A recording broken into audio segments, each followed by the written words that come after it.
Nous, on va au Blue Start pour le jour 4. Celui qui casse les pattes. Le jour 4, celui qui est casse-pattes.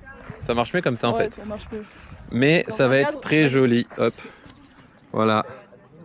Le petit cadre du jour 4. Et avec l'aréna derrière. Oh attends, c'est beau avec l'aréna. Poup. C'est le plus long jour avec en termes de distance effort avec là, le gros contre-jour là. On va se mettre là.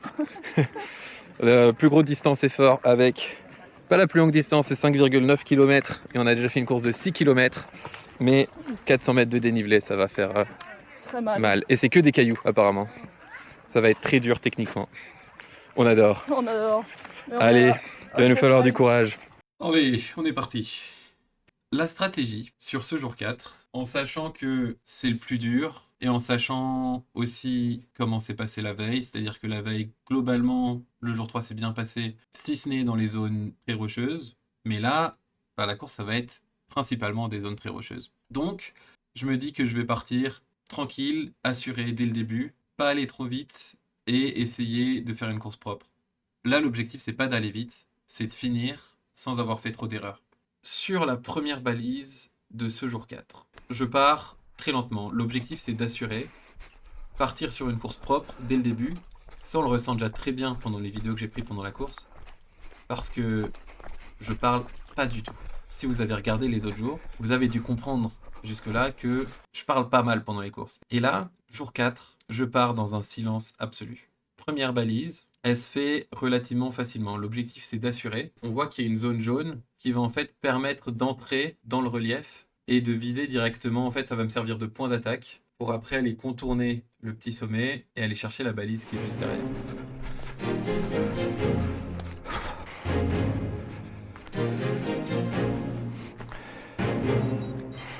Jusque-là, il n'y a pas de souci. Mais on a vu que c'est pas parce que la première balise se passe bien qu'il faut prendre la confiance. Surtout pas sur cette OO Cup. Pour la balise 2, il y a globalement pas de chemin à suivre. Enfin, il y a l'option d'aller chercher le chemin en dessous, mais en fait, il t'apporte pas grand-chose en termes de points d'attaque. Ça vaut pas forcément le coup. Donc là, en fait, pour moi, pareil, l'azimut. Donc un azimut, c'est un cap, c'est-à-dire tu prends avec ta boussole, tu pointes et t'essaies d'aller tout droit. Et là, c'est encombré. Il y a des rochers partout. Il y a de la végétation partout. Et puis c'est une grosse distance, mine de rien, pour faire ça. C'est pas safe. Donc là, mon objectif, à moi, ça a été du coup de suivre le relief. On peut voir que le relief, il est relativement droit, jusqu'à ce qu'on ait un espèce de nez, en fait. Et donc, l'objectif, pour moi, c'est de suivre en haut ce relief, et à partir de quand il commence à tourner, à ce moment-là, je sais que j'approche de la balise 2, et donc je sais que je passe au-dessus pour aller sur la balise.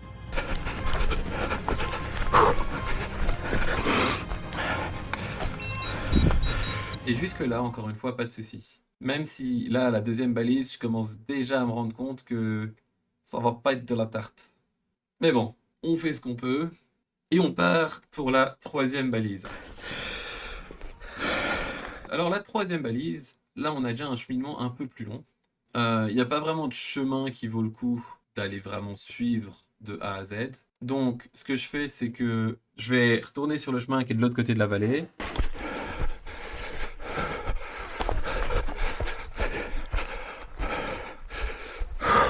Et puis, je vais aller à l'endroit juste à côté de où on voit la balise 22. La ligne rose traverse le chemin.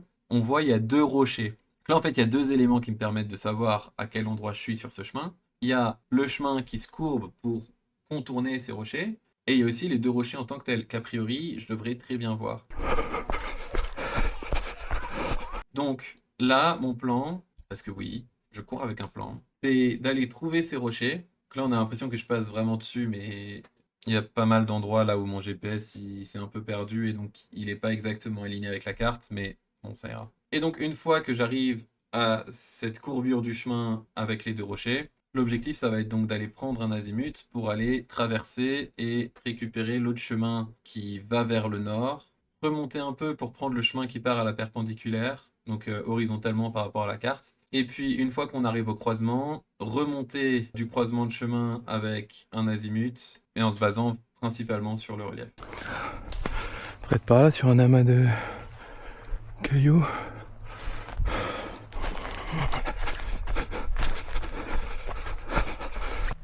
Hop. C'est le premier long cheminement. Je suis encore super concentré parce que je sais que tout n'est pas joué, rien n'est gagné pour la course. On est vraiment qu'au début. On sent que c'est technique, mais je suis un peu content de moi quand même parce que je fais un bon début de course, quoi. Pour la balise 4, il suffit de suivre le relief. Il y a cet énorme rocher, mais vraiment gigantesque, hyper visible. Big boy. Il faut juste aller contourner, donc je passe à côté et je vais chercher la balise 4. Ça va combien? 55. Ah, parfait. Ah, bah, tu vas me dire, c'est un peu comme moi. Ah. Vas-y, pointe d'abord. Pointe d'abord. Donc pour la balise 5, je vais reprendre le petit chemin qui passe en dessous de l'énorme rocher.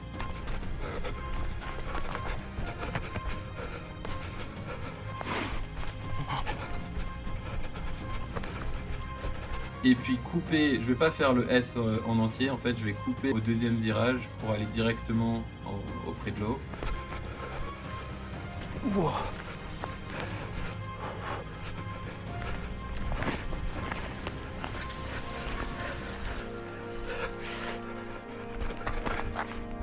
Puis je vais longer jusqu'à arriver près du jaune.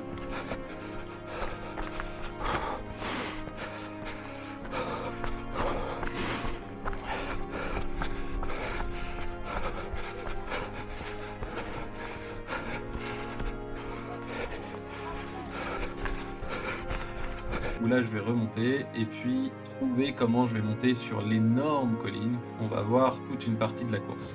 Sauf que du coup je me retrouve bloqué par les ronces. À essayer de comprendre comment je vais passer, alors que si j'avais été un peu patient et que j'étais allé jusqu'au chemin, j'aurais pas eu ce souci. Ah, le teubé. Ensuite, il y a la question de monter. Comment toi on passe dessus? On va remonter.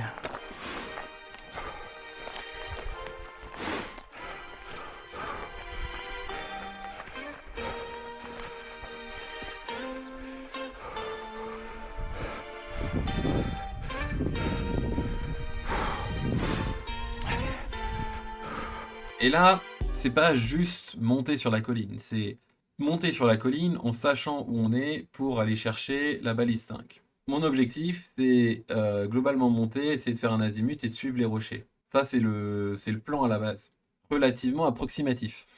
Et moi, un problème que j'ai surtout dans ce genre de terrain-là,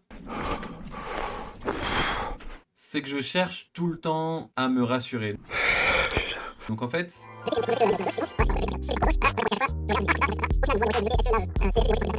ce qui fait que j'avance très très lentement. Et donc voilà, là ça a dit que j'ai pris la balise, mais en fait pas encore. La balise elle est là. En réalité j'ai contourné les rochers qui sont juste à gauche de la balise pour aller la chercher, quoi. Comment j'aurais pu mieux faire cette balise? Ça c'est la question qu'il faut se poser quand on pense qu'on a mal fait les choses. Et en l'occurrence, je pense que j'ai mal fait cette balise. Pourquoi? Parce que je suis vraiment parti juste à l'arrache, en mode allez hop, on essaie d'aller un peu vers le haut de la colline et tout. J'avais pas vraiment de point d'attaque, donc de dernier point sûr avant d'attaquer la balise. J'avoue qu'en regardant ce gros tas de rochers, comment je me serais dit ah ça c'est un point d'attaque parfait, je sais pas trop. Par contre, j'aurais pu avoir une ligne d'arrêt. Et ça, il y en avait une très très claire, et j'y ai pas du tout pensé, la colline qui redescend vachement fort. Donc en fait, j'aurais juste pu me dire, je vais jusqu'au bout, et une fois que j'arrive à la rupture de pente, une fois que ça commence à descendre, là je bifurque, et j'ai plus qu'à longer, et a priori, ma balise elle est pas très loin, quoi. Et ça, il se trouve que c'est ce que le premier de la course a fait. Il allait sur le plat traverser toute la colline, et puis après il est juste monté le long de la rupture de pente, et en fait c'est clairement ce qu'il fallait faire. Donc balise 5, j'aurais pu faire beaucoup mieux. Quand on regarde juste la trace GPS, on a l'impression que ça s'est super bien passé, mais en fait, j'ai été extrêmement lent parce que je cherchais tout le temps à me rassurer, à me dire ok, ça c'est tel rocher spécifique.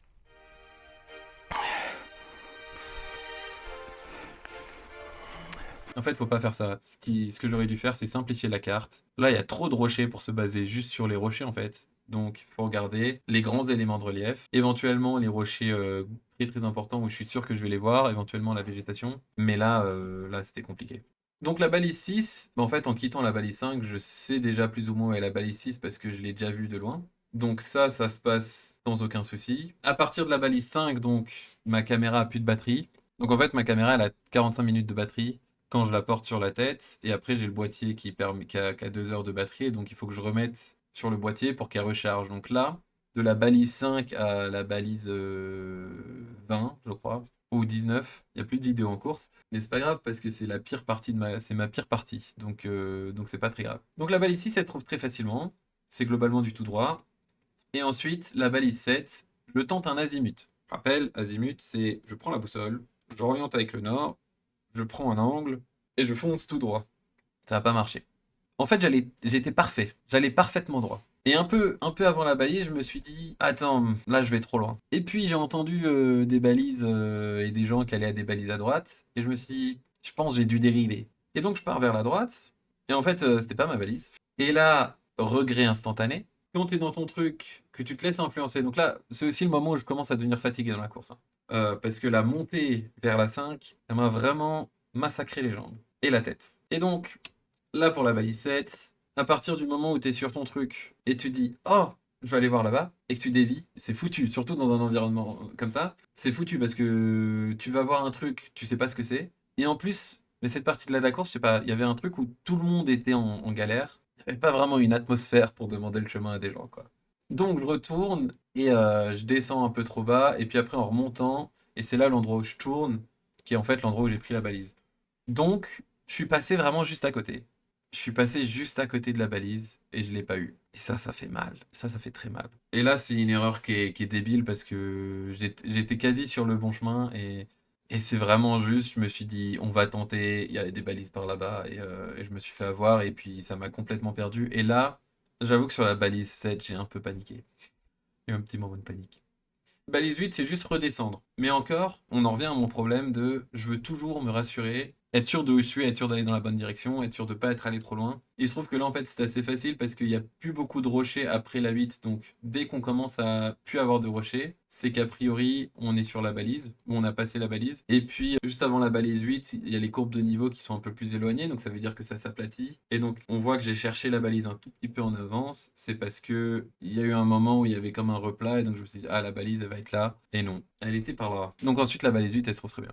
Balise 9, extrêmement facile, il suffit en fait d'aller prendre par le jaune, longer la limite de végétation et on arrive sur la 9 direct. Et puis la 10, extrêmement simple. En fait, t'as un réentrant, t'as un genre d'énorme drain qui va de la 9 à la 10 en fait. Et donc ça, c'est hyper simple. La 11, ça fait 2-3 balises que je la regarde quand j'en arrive à la 10. Et je sais pas trop comment m'y prendre. Et donc ce que je me dis, c'est, tu sais quoi, on va utiliser le relief. On va monter et on va suivre le relief. Là, en fait, on est sur une balise où, d'un côté, physiquement, elle est pas facile parce que elle est dans le dénivelé et donc il y a eu pas mal à remonter déjà entre la 10 et la 11. Et puis après, tu longes le dénivelé, donc tu fais que monter et descendre pour éviter des trucs. Et puis l'enchaînement 5-6-7 m'a vraiment fort entamé la confiance. J'y vais vraiment lentement et je cherche tout et je suis dans le doute constant sur cette balise de est-ce que je suis trop haut, est-ce que je suis trop bas, est-ce que je l'ai dépassé, jusqu'au moment où je finis par la trouver. Mais à ce stade, même si en réalité c'est parce que j'étais au bon niveau, que j'ai suivi les bons trucs, à ce stade de la course, moi quand j'arrive sur la 11, je me dis waouh, purement de la chance. Et puis à partir de là, on sort de cette zone infernale, on retourne un peu dans la forêt, au moins pour quelques balises. Et donc là, 11-12, c'est très facile, il suffit juste de redescendre la colline à fond de balle, mais en faisant un peu attention où je suis quand même. Et puis on utilise les différents chemins, le relief et la zone de jaune pour aller trouver la balise assez facilement. 12-13 ensuite, c'est un azimut, donc c'est vraiment juste couper en espérant avoir le bon angle à travers la zone de vert, donc qui est de la végétation relativement dense. 13-14, là il y a plusieurs options. Il y en a qui sont passés par la 17 en fait. Moi je me dis ce que je vais faire, je vais prendre le chemin, je vais arriver par le chemin qui arrive juste au-dessus de la 16. Parce que là en fait j'ai. Là, il faut que je revienne sur des chemins en fait.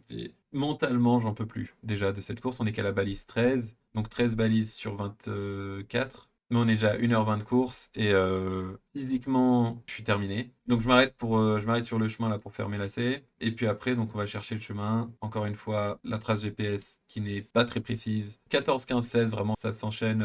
C'est des azimuts, c'est à la boussole. Et puis 16, 17. Faut couper à travers tout, et donc c'est à la boussole. Je crois que dans ma tête, je cherchais un trou, donc c'est pour ça on me voit tourner un peu, parce que je contourne un trou, et puis je me dis, bah attends, mince, elle est censée être là, mais il n'y a pas de balise, et c'est là que je me rends compte que non, merde, en fait, c'est pas un trou, c'est un sommet. Alors, comment on fait la différence entre un trou et un sommet? C'est facile. Un sommet, en fait, ça va être des courbes de niveau qui sont en cercle, mais avec aucun trait dedans, alors que quand c'est un trou, il y a des petits traits vers l'intérieur de la pente. Donc en général, ils sont pas marqués quand c'est une colline ou un truc comme ça, parce que on s'attend à ce que ça aille vers le haut. Si c'est vraiment illisible, ça arrive que ça soit marqué à certains endroits. Mais pour les trous, en général, c'est quasi toujours marqué. Au moins sur les courbes de niveau qui sont les plus basses. Et puis après, à partir de la 17, je vais aller récupérer le chemin qui repart vers la 14. Je m'embourbe totalement dans les marais.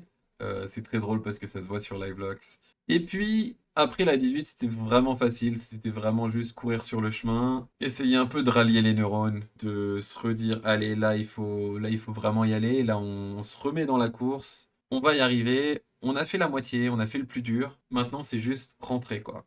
18-19, ça se fait super facile aussi. C'est vraiment juste on prend un cap avec la boussole, on cède un peu du relief, et en plus, sur cette partie-là, il y avait pas mal de monde, donc on cède un petit peu des gens. Puis la balise 20, en fait, il y avait deux options. Soit j'essayais d'aller prendre le chemin qui passe un peu à droite là, de la ligne, mais après, qu'est-ce que je fais de là? Bah, je savais pas trop. Ou bien j'essayais d'aller prendre la zone de jaune qui m'amenait assez près. Il y avait deux gros rochers, et puis après, en fait, je visais de là. Donc, c'est ce que j'ai fait, et c'était un pari largement gagnant, surtout que c'était dans une zone de relief qui était assez visible. Ensuite, la 21, encore une fois, très facile. Ah, oh, bon. Oula. Peut-être pas, hein.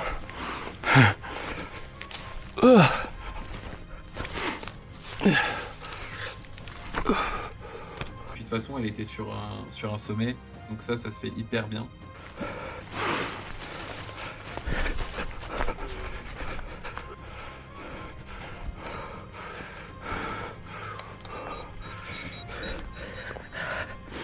Et puis la 22, l'objectif c'est de retourner sur le chemin qui est en bas pour à l'azimut pour aller taper sur la 22.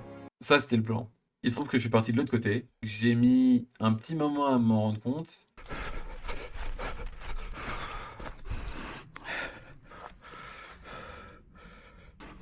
Évidemment. Et une fois que je m'en suis rendu compte, j'ai été jusqu'à l'endroit où le chemin il tourne. Et puis j'ai coupé pour aller récupérer l'autre chemin qui est entre la 21 et la 22.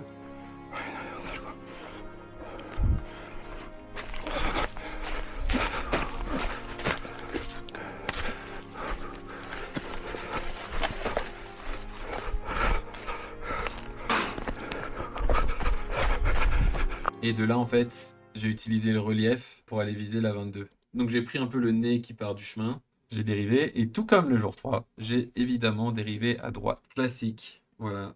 Donc j'ai mis un petit moment à comprendre où j'étais à partir de là.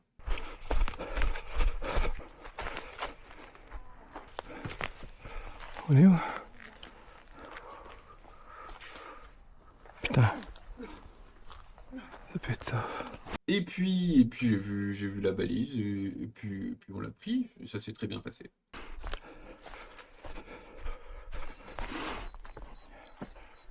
Oh.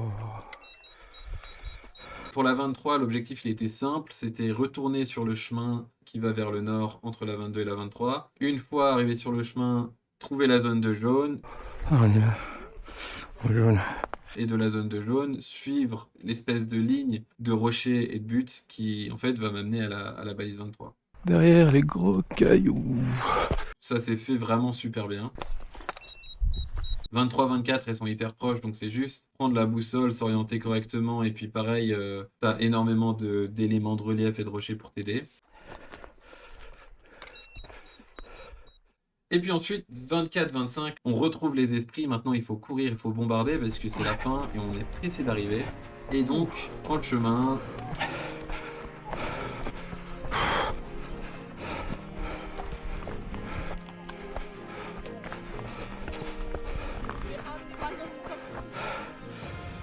Arrivé au croisement de chemin qui est donc mon point d'attaque, je prends le bon angle, on part sur la balise. C'est les dernières balises, donc là il commence à y avoir pas mal de monde.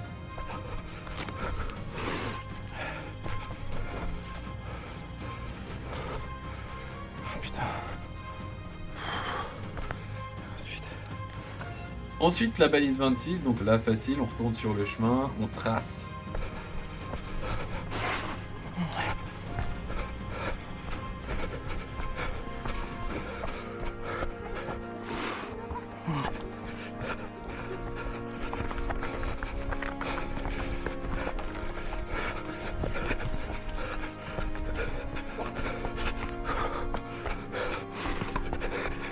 Ouh. Allez, attends, jusqu'au bout. Allez, hop.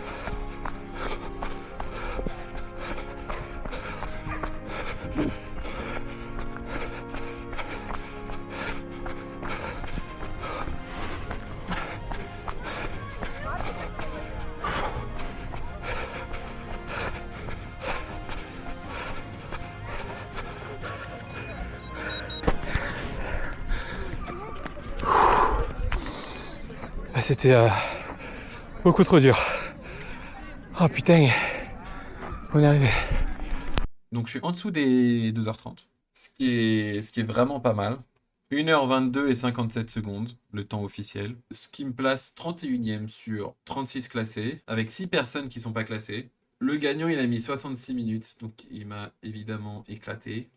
Mais au final, cette course, si on regarde techniquement, il y a une partie de la course où j'ai fait n'importe quoi. Il y a vraiment la partie 5, 6, 7, terrible, vraiment terrible. Beaucoup trop d'approximations, plus dedans, trop fatigué. Enfin, on peut se trouver des excuses, hein, mais voilà, ça marchait pas. La 11 aussi, j'étais pas dedans. Je m'arrêtais tous les 10 mètres en mode ah, elle est peut-être là, ah, ça c'est peut-être mon élément. Ce qu'on retient de cette course vraiment, c'est arrêter de s'attarder sur des détails et vraiment simplifier la carte et aller chercher les éléments qui sont très visibles. Parce que là, en fait, dans ce genre de terrain, que je vois sur ma course là, c'est que si je commence à regarder tous les détails, tu commences à te stresser pour rien en disant ah non, mais attends, mais ça, je croyais que c'était ça, ah, mais c'est pas ça, ah, mais. Donc en fait, il faut vraiment se dire ok, je regarde que les gros éléments et je fais abstraction du reste. Mais je fais abstraction du reste jusqu'à arriver vraiment à la rupture de pente, quoi. Je pense que ça m'aurait beaucoup aidé à mieux réussir cette course. Ensuite, on va pas se mentir, il y a clairement un manque d'entraînement physique pour une course comme celle-là qui est terrible. Et techniquement, j'ai souffert entre la 4 et la 7. Enfin, entre la 4 et la 11, globalement. Physiquement, j'ai souffert sur toute la course. À partir de la 5 jusqu'à l'arrivée, physiquement, j'étais vraiment dans le dur. Donc, j'étais très heureux d'arriver. Et puis, une fois arrivé, on allait faire un petit tour à côté des lacs. Donc, on est retourné voir un peu les lacs. Et par contre, ça, c'est vraiment la récompense après une course dure. C'est les endroits où on fait les courses. Juste les vues, tu dis que ça valait le déplacement. Et puis au final, même si j'ai vraiment souffert sur cette course-là, bah, j'ai signé pour. Et puis je sais pas, c'est aussi le challenge en fait. Bah t'es fier d'avoir fini quoi, t'es fier d'avoir réussi. Et donc ouais, c'était vraiment pas mon jour le plus glorieux. C'était pas le pire non plus parce que j'ai eu toutes les balises, j'ai pas fait poste manquant. Mais ça a été très très dur. On a donc 4 jours de courses qui sont passés.